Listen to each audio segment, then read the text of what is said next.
नमस्कार किसान भाइयों, आशा है कुशल मंगल होंगे। मित्रों, आज तारीख है 31 दिसंबर 2023 और वर्ष का अंतिम दिन, महीने का भी अंतिम दिन और दिन है दोस्तों रविवार। सबसे पहले हम आपको नए वर्ष की एडवांस में ही, कल आने वाला नव वर्ष है, इंग्लिश नव वर्ष है, उसके लिए बहुत बहुत शुभकामनाएं देते हैं। और जो भी गिले शिकवे पिछले वर्षों में हुए हों उन सब के लिए जो है आपसे जो है तहे दिल से किसी को अगर कोई बात बुरी लगती हो तो उसके लिए क्षमा मांगते हैं और नए साल की नई ऊर्जा के साथ शुरुआत करने के लिए आप सभी को जो है शुभकामना देते हैं, बधाई देते हैं और आशा करते हैं कि बीती ताय बिसार देव और आगे की सुध ले। तो अब जो भी बीत गया उसको भूल करके और नई ऊर्जा के साथ आगे हम किस तरह से चलेंगे उसकी चर्चा करेंगे। साथ ही किसान भाइयों, आपके द्वारा बहुत सारे प्रश्नों को मैं अब कैसे समय निकालूं कि इतने प्रश्नों का जवाब दूं। मेरा व्हाट्सएप भरा हुआ है और फिर भी बहुत से किसान भाई नंबर मांगते हैं और फिर समय के हिसाब से आप जो है लगातार फ़ोन करते रहते हैं। मैं काफ़ी, आप समझ रहे हैं कि मैं आपको जवाब नहीं दे पा रहा हूँ, तो उस समय हो सकता है मैं किसी और को जवाब दे रहा हूँ। तो बहुत सारे संदेश देखने के बाद भी फिर से 99+ जो दिखाता रहता है तो वो कभी खाली नहीं हो रहा। मेरा फ़ोन भी हैंग होने लग गया है। तो मैं आपको, अब मैंने सोचा कि कुछ समय आप इंतज़ार कीजिए, वीडियो के माध्यम से मैं जो कॉमन प्रश्न हैं जो मैंने छांटे हैं उनके आपको आज जवाब दे देता हूँ। मुख्य रूप से आप सभी का एक प्रश्न है कि इस समय आलू को मोटा करने की दवाइयाँ कौन कौन सी लगाएं, कैसे आलू को मोटा करें और जो फसलों में रोग है उसको किस तरह से हम नियंत्रित करें, ये सबसे मुख्य प्रश्न है। तो दोस्तों, जैसे बादल हुए, कोहरा बढ़ा, तो जो प्रॉब्लम आई सबसे ज़्यादा वो ब्लाइट डिजीज़ की आई। दूसरी जो सबसे बड़ी प्रॉब्लम आ रही है वो आपके माइक्रो न्यूट्रिएंट्स की डेफिशिएंसी की प्रॉब्लम आ रही है। आपके जितने भी मेरे पास व्हाट्सएप पर जितने में फ़ोटोज़ आपके आ रहे हैं, वीडियोज़ आ रहे हैं आपकी फसल के, उसमें जो मैंने महसूस किया है उसमें ब्लाइट और माइक्रो न्यूट्रिएंट डेफिशिएंसी सबसे ज़्यादा है। तो जिनके खेतों में ब्लाइट है दोस्तों, मैं उसके ब्लाइट के भी 2 वीडियो अलग अलग दे चुका हूँ मेरे चैनल पर। आप उनको पहले तो पहचान करें कि अर्ली ब्लाइट है या लेट ब्लाइट है। दोस्तों, आपको मैं बता दूं, लेट ब्लाइट यानी कि जो आपके पत्तियों पर अब आना शुरू हो रही, ऊपर की पत्तियों से, आगे से किनारे जले से महसूस होते होते पौधे की तरफ बढ़ती है, उसका तुरंत उपचार बहुत ही ज़रूरी है। हालांकि जो आपकी अर्ली ब्लाइट यानी पहले वाले पत्तों से शुरू हो रही है, नीचे के पत्तों से, जो पत्ते पीले पड़ के छींटदार हो जाते हैं और धीरे धीरे पीले पड़ते हैं, छींट तो दोस्तों हरे पत्तों पर ही आ जाती है लेकिन पीले पड़ते पड़ते और वो बढ़ने लगता है, वो आपकी बार बार मैं बता चुका हूँ वो अर्ली ब्लाइट है। और उसको अच्छे फंगीसाइड के द्वारा स्प्रे किया जा सकता है। प्रोटेक्ट के रूप में हम शुरुआत में मैंको जो जेब लेते हैं, मैंको जेब प्लस कार्बेंडाजिम ले लेते हैं और उसके साथ एक एंटीबायोटिक लेते हैं। बार बार एंटीबायोटिक का प्रयोग भी आपकी फसल को नुकसान पहुंचा सकता है दोस्तों।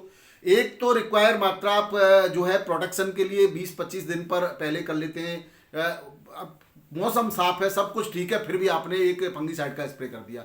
ये आप थोड़ा सा मौसम को देखें और परिस्थितियों को भांप करके ही निर्णय लिया करें।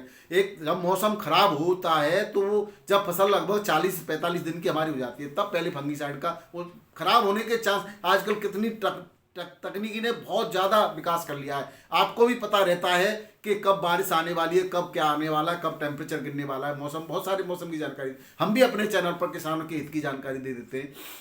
उस समय पहले एक फंगीसाइड का, अच्छे फंगीसाइड का स्प्रे करें। अगर रोग आ चुका है दोस्तों तो संभवतः किसी भी एनपीके, माइक्रोन्यूट्रिएंट्स, कोई विटामिन, कोई भी किसी प्रकार का स्प्रे नहीं करें, ये आप विशेष ध्यान रखें। अब अगर आप अब इस समय जो मौसम खराब रहता है, बादल छाए रहते हैं, टेम्परेचर कम रहता है, तो प्रत्येक 10 दिन पर बदल बदल के फंगीसाइड का प्रयोग करें। अगर रोग की संभावना दिखाई दे रही है, कुछ रोग के लक्षण दिखाई दे रहे हैं, तो एक आप सिस्टमिक फंगीसाइड ले सकते हैं, एक आप कॉन्टैक्ट फंगीसाइड ले सकते हैं। दोनों को कॉम्बिनेशन कई बार मैं भी बता चुका हूं और मुझे आप पूछ लेते, मैं कई बार बता चुका हूं। उनका एक कॉम्बिनेशन देख लें, किसके साथ क्या नहीं मिलाया जाता है। और मैं बता चुका हूँ, फिर भी बताता रहूँगा क्योंकि बहुत ज़्यादा वीडियो में लंबा नहीं करना चाहता। इस वीडियो में केवल मैं एक साधारण जानकारी आपको देना चाहता हूँ। दूसरा, अगर इंसेक्टिसाइड का भी प्रयोग करें कॉपर के साथ किसी भी इंसेक्टिसाइड के प्रयोग की आवश्यकता नहीं होती है। बहुत ज़्यादा हैवी फंगिसाइड होते हैं, उनके साथ भी इंसेक्टिसाइड के प्रयोग की आवश्यकता नहीं होती है।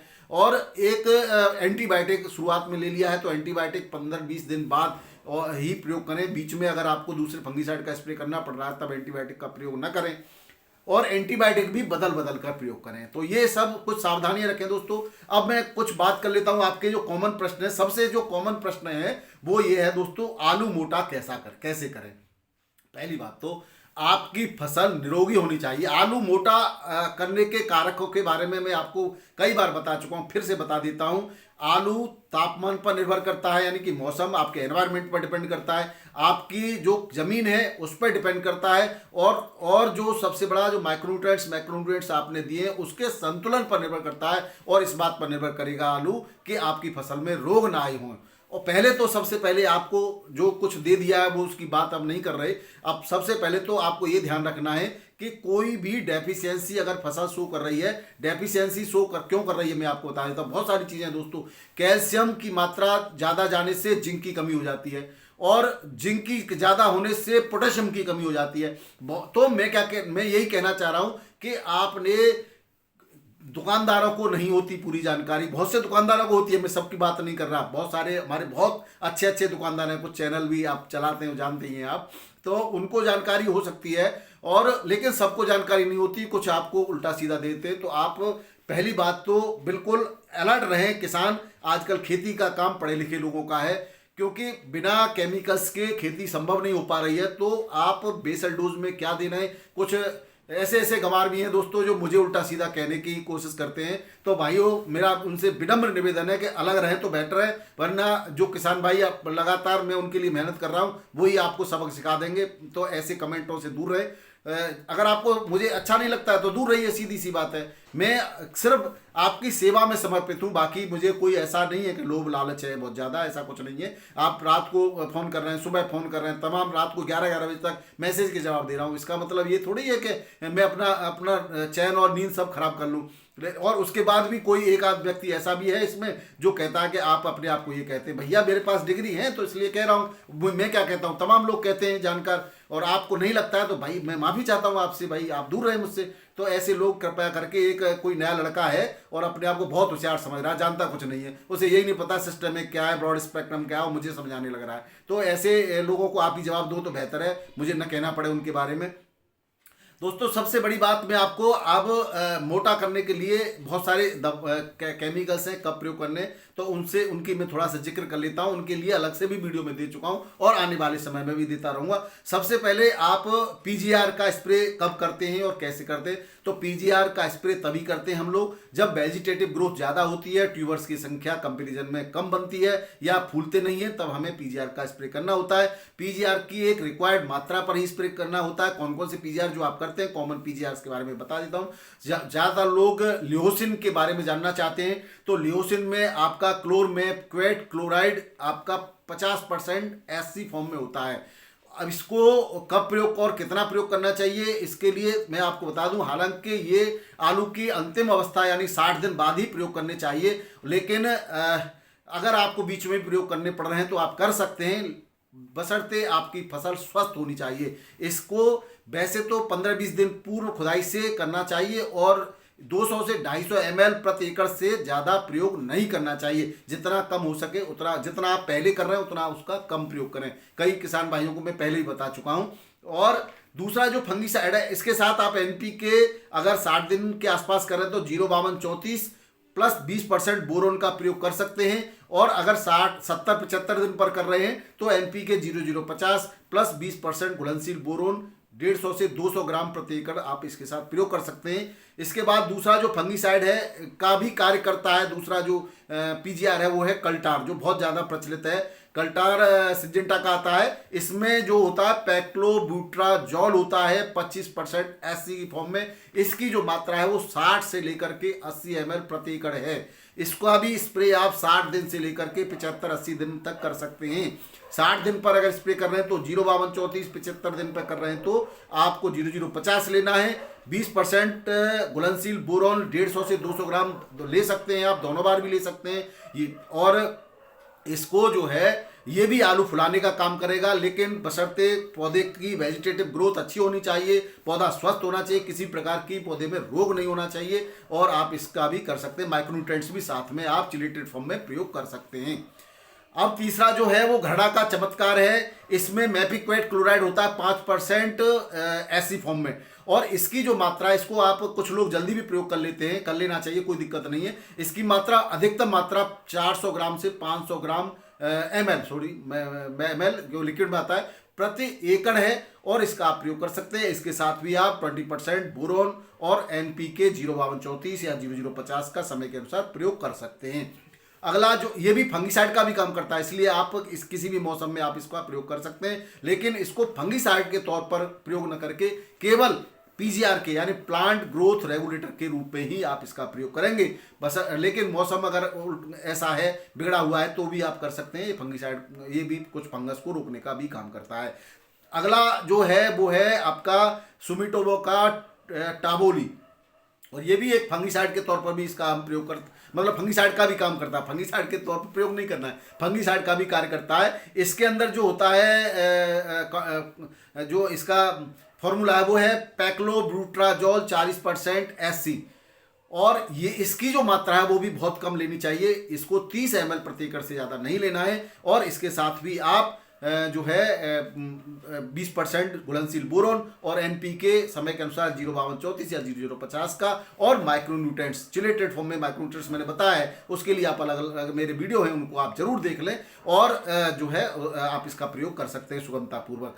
इसके अलावा जो अगला हम प्रयोग करते हैं खाद का आलू को फुलाने के लिए, वो है आप कैल्शियम नाइट्रेट। दोस्तों कैल्शियम नाइट्रेट का जो प्रयोग है वो भी सावधानी पूर्वक किया जाता है। बहुत सारे सल्फेट और फास्फेट के साथ कभी भी कैल्शियम नाइट्रेट का प्रयोग नहीं किया जाता। अगर आपकी खेती में कैल्शियम की मात्रा बढ़ रही है तो समझ लीजिए जिंक की मात्रा कम हो जाएगी, तो उसके हिसाब से भी आपको ध्यान रखना है इसकी मात्रा का विशेष तौर पर। और इसका जो प्रयोग करना है वो 55 से 60 दिन के आसपास करना है। मेरे कई बार पहले भी क्वेश्चन पूछा गया है, तो मैंने आपके कमेंट के जवाब में भी इसका उत्तर दिया है। और इसको दो बार भी कर सकते हैं, एक बार आप 55 से 60 दिन पर कर लें, और दूसरी बार 70 से 75 दिन पर कर लें। लेकिन मात्रा का आपको ध्यान रखना होगा। जो इसका 25 kg का बैग आता है तो 25 kg नहीं देनी है, 25 kg शुरुआत में दी जाती है दोस्तों। वहां पर भी आपको ध्यान रखना होगा कि DAP के साथ ये नहीं मिलाना है। तो शुरुआत में मैं कई बार बता चुका हूं, तो 25 kg की मात्रा शुरुआत में दी है। इस समय आप 15 से 20 kg से ज़्यादा नहीं देंगे, और अगर 2 बार देना है तो 15 kg अब दे देंगे और 10 kg बाद में दे देंगे। आप समझ लें टोटल 25 kg हो गए, ये भी ज़्यादा मात्रा है। फिर हो सकता है इसमें इसको देने से जिंक की कमी हो जाए, फिर जिंक का स्प्रे करना पड़े आपको। तो थोड़ा सा मात्रा का विशेष ध्यान रखेंगे, और तो निश्चित रूप से आपको फायदा होगा, नुकसान नहीं होगा। नुकसान आपके बहुत सारे जो कमियां हैं, रोग आ रहे हैं खेतों में, उसके बहुत सारे कारण आपकी खुद की कमियां हैं दोस्तों, मैंने देखा है। क्योंकि आप माइक्रोन्यूट्रिएंट्स डेफिशिएंसी अब बहुत ज़्यादा मात्रा में सो रही है, जिसमें मैग्नीशियम और पोटेशियम की डेफिशिएंसी बहुत ज़्यादा सो रही है बहुत सारे पत्तों में। नीले बैगनी रंग के जो पत्ते हैं वो रोग नहीं होता, वो डेफिशिएंसी होती है। और जो ऐसे मालूम पड़ते हैं और आगे से जले हुए पत्ते, हर बार लेट ब्लाइट नहीं होता, वो कैल्शियम की कमी या अधिकता भी हो सकती है। तो बहुत सारी चीज़ें हैं दोस्तों। अब कैसे क्या करना है इसमें कन्फ्यूजन, फोटो में तो कन्फ्यूजन रहता ही है। आप स्वयं ही इसको जानकारी करेंगे, और आपने क्या दिया है उस पर भी डिपेंड करेगा कि ये क्या हो सकता है। तो मैं बार बार जानकारी देता रहता हूं, और जो भी अच्छे आपके पढ़े लिखे किसान भाई हैं वो तो मेरे से ज़्यादातर जुड़े हुए हैं, मुझे मिलते हैं, बात करते हैं मुझसे, तो मुझे पता है कि कौन कितना जानकार है। तो जानकार सब जुड़े हुए हैं। जो लोग जानते नहीं है वो सीखने का प्रयास करें, कुतर्क न करें, तर्क कर सकते हैं आप, आपकी जानकारी को साझा कर सकते हैं। मैं बहुत बहुत स्वागत करूंगा आपका, और आपके और भी किसान भाइयों को उसका फायदा मिलेगा। कुतर्क न करें। देखो गलती किसी से भी हो सकती है। ये आप कहें कि मैं भगवान हूँ, मैं कोई भगवान थोड़ी हूँ, मैंने अपनी पढ़ाई करी है बस, उसका मैं आपको फायदा देना चाहता हूँ। क्योंकि और कहीं प्रयोग नहीं हो रहा तो यहीं सही, मेरे भाइयों के लिए सही। तो गलती हो सकती है, अगर कहीं कोई गलत चीज़ हो भी जाती है, कभी कभी ध्यान कहीं और होता है और बता देते हैं, तो कुछ चीज़ें मिसमैच हो सकती हैं। तो आप उसके बारे में भी हमें बताएं तो सही बात का बता देंगे दोबारा में आपको। तो ऐसा तो है नहीं कि भाई मैं अपने आप को भगवान समझ बैठा हूँ या सब कुछ ज्ञाता, मैं ज्ञाता नहीं हूँ, मैं पढ़ा लिखा हूँ, ये तो पक्का है। लेकिन अनुभव के अनुसार आप मुझसे भी अच्छे जानकार हो सकते हैं, तो आप अपने अनुभव मेरे साथ साझा कर सकते हैं। मेरा इसके लिए आपसे विनम्र निवेदन है, मैं आपका बहुत बहुत स्वागत करूंगा इस मामले में। और किसान भाई जो फायदा ले रहे हैं वो आप सब अपने अपने अनुभव साझा करें, बहुत अच्छा रहेगा इसके लिए। बोरोन क्या काम करता है दोस्तों, ये भी एक क्वेश्चन है। तो बोरोन आलू को फटने से तो बचाता ही है, ज़्यादातर किसान ये कहते हैं केवल फटने से बचाता है। अब हमारा आलू फट तो रहा नहीं है तो हम क्यों दें। आलू को फटने से बचाता है, इसके जो मेटाबॉलिक एक्टिविटी है उसको बढ़ाता है, आलू की साइज को मेंटेन करता है, जो टेढ़े बेड़े गुड्डे गुड़िया बनते हैं उसको भी रोकता है। ऐसा नहीं, साइज को मेंटेन करता है, यानी सही साइज में आलू बने, इसका भी यही काम करता है। क्योंकि कैल्शियम होता है इसके अंदर जो सेल डिवीजन को बढ़ा देता है। सेल डिवीजन बढ़ेगी तो आलू फूलेगा तो सही, और उसके साथ कहीं जहाँ पे सेल डिवीजन की ज़्यादा आवश्यकता हुई वहाँ ज़्यादा फूलेगा, तो वो टेढ़ा मेढ़ा जो गुड्डे गुड़िया का माल बनता है वो नहीं बनेगा, आपका आलू एक साइज का बनेगा। तो बोरोन का प्रयोग बहुत जरूरी है, लेकिन कितनी मात्रा में देनी चाहिए। शुरुआत की जो जमीन में देते हैं वो तो 3-4 किलो होती है दोस्तों, वहाँ की बात नहीं कर रहे। अब आपको 250 ग्राम की 20% जो हाइड्रेटेड बोरोन के नाम से आता है पैकेट, उसमें से आपको 150 से 200 ग्राम ही प्रयोग करनी है एक बार स्प्रे में। दूसरी बार फिर से आप 150 से 200 ग्राम कर सकते हैं, मैक्सिमम 200 ग्राम, है ना। 250 पूरी नहीं करनी है आपकी, टोटल 250 ग्राम लेनी है 2 बार के अंदर। तो आप जैसे चाहे पहले आप 100 ग्राम ले लें, फिर 150 ग्राम ले लें। अगर 150 भी ले लेते हो 300 हो जाएगी, तो वो कोई दिक्कत नहीं देगी 2 बार में। लेकिन एक बार में 250 हो जाएगी तो वो आपकी फसल को जला भी सकती है। दूसरी एक सावधानी ये रखनी है दोस्तों, कॉपर के साथ किसी भी एनपीके का या किसी भी माइक्रोन्यूट्रेंट्स का स्प्रे आपको नहीं करना है। कॉपर एक ऐसा स्वयं में फंगीसाइड भी है, स्वयं इंसेक्टिसाइड भी है, और आपकी फसल के लिए माइक्रोन्यूट्रेंट भी है। तो कॉपर का प्रयोग एक बार स्प्रे में बीच में अवश्य करें, इससे मोजेक वायरस भी कवर कंट्रोल होता है दोस्तों। अब जो अगला क्वेश्चन है वो जड़गलन का है। आपके खेतों में बहुत ज्यादा मात्रा में जड़गलन आ रही है, तो जड़गलन के ऊपर एक अलग से मैं वीडियो दे चुका हूं, उसको भी आप देख, सबके अलग अलग वीडियो भी हैं, उसको जरूर देख लें। ये केवल आपको एक संक्षिप्त में उपाय है, या ये कहें मैं आपको ये बताना चाहता हूं कि इसके बारे में भी एक वीडियो है, आप उसको भी देख लें। चैनल पर जाएं, पक्का 100% आप श्योर हो जाएं कि पढ़े लिखे की जानकारी है, कोई भी ऐसे जानकारी नहीं है कि उठा के कहीं से भी दे दी। आप इस बात को श्योर होकर के आप मेरे वीडियो देख सकते हैं। जड़गलन में आप जो आजकल जड़गलन तो को आप मैं उपाय बता चुका हूँ। अगर आप शुरुआत से ही जड़गलन के उपाय करते हैं, बहुत सारे किसान भाई के मैसेज हैं, आपकी कोई आईडी है गेमर वगैरह की, माफ़ करना भाई साहब आप नाम लिखते तो मैं आपका नाम भी लेता, तो उनके हैं कि उनके खेतों में जड़गलन नहीं रुक रही, उन्होंने ट्राइकोडर्मा दिया था। ट्राइकोडर्मा और बिवेरिया बेसियाना कैसे देना है उसके बारे में भी मैं आपको मेरे वीडियो हैं, पेस्टिसाइड पार्ट 1, 2, 3 करके 3 वीडियो दे चुका हूँ, उनको देखें। लेकिन इस समय अब उसका कोई महत्व नहीं है आलू की फसल में। इस समय आपको जो है अगर केवल जैविक खेती की है तब तो उसका महत्व है, तब आप ट्राइकोडर्मा और बिवेरिया बेसियाना या जो भी मैं आपको मेटासेप्ली और बहुत सारे मैंने बताए हैं उनका मैं बताता। लेकिन इस समय आप टाटा की ताकत आती है फंगीसाइड में, उसमें कैप्टान 70% प्लस हेक्साकोनाजोल आता है 5% में, उसको और इसके साथ मिला लें 300 ग्राम मिले। हालांकि उसकी जो मात्रा होती है 400 से 450 500 ग्राम तक दे सकते हैं, लेकिन उसको 300 ग्राम लें और उसके साथ थाइपोनेट मिथाइल मिला लें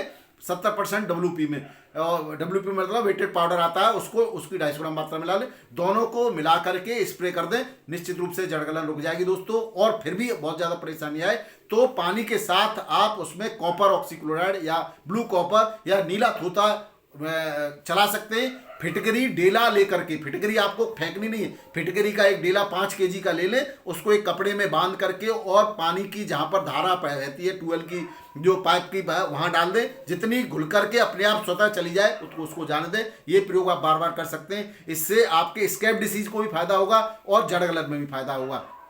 तो ये आपके मुख्य रूप से प्रश्न थे दोस्तों, ये आप कर सकते हैं। लेकिन आपको मैं बता दूं अम्लीय भूमि में फिटकरी भी नहीं चलानी है, फिटकरी नहीं चलानी अम्लीय भूमि में, क्योंकि वो और अम्लीय करेगी।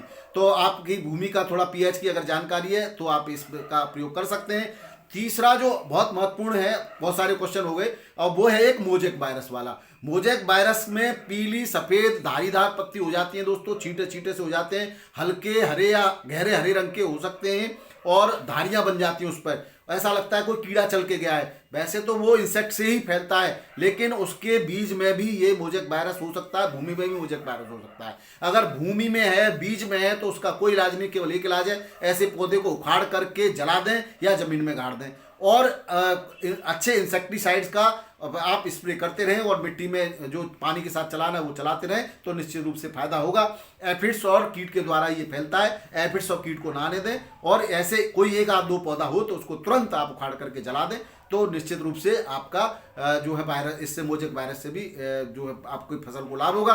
एक अलग से मोजेक वायरस पर मैं वीडियो दे दूंगा। स्कैब की भी समस्या है, जिसको चेचक कहते हैं, स्कैब के बारे में पूरा एक अलग से वीडियो दे चुका हूं। उसके अलावा भी मैं आपको बता दिया मैंने, आप कॉपर का और जो नीला होता है उसका, फिटकरी का प्रयोग जमीन में करें, सल्फर का भी प्रयोग करें दोस्तों। दूसरा, इस समय जो बहुत बड़ी समस्या आने वाली है, टेम्परेचर डाउन होगा, पाले का भी प्रकोप आपकी फसल में हो सकता है, उस समय के उसके लिए भी मैं एक अलग से वीडियो दे चुका हूं। फिर भी आप जो सल्फर का प्रयोग, मैंने आपको एक वीडियो दे रखा है कि सल्फर का प्रयोग क्यों जरूरी है, उसको देख लें, उसमें मैंने आपकी समस्याओं का समाधान कर रखा है। वीडियो पसंद आए तो अन्य किसान भाइयों को शेयर करना बिल्कुल ना भूलिएगा। नए किसान भाई शेयर कर लें चैनल को, और आप लाइक करते हैं और कमेंट करते हैं और मुझे प्रोत्साहित करते हैं, इसके लिए आपका बहुत बहुत धन्यवाद। नमस्कार, आदाब, सत श्री अकाल, राधे राधे, जय जवान जय किसान।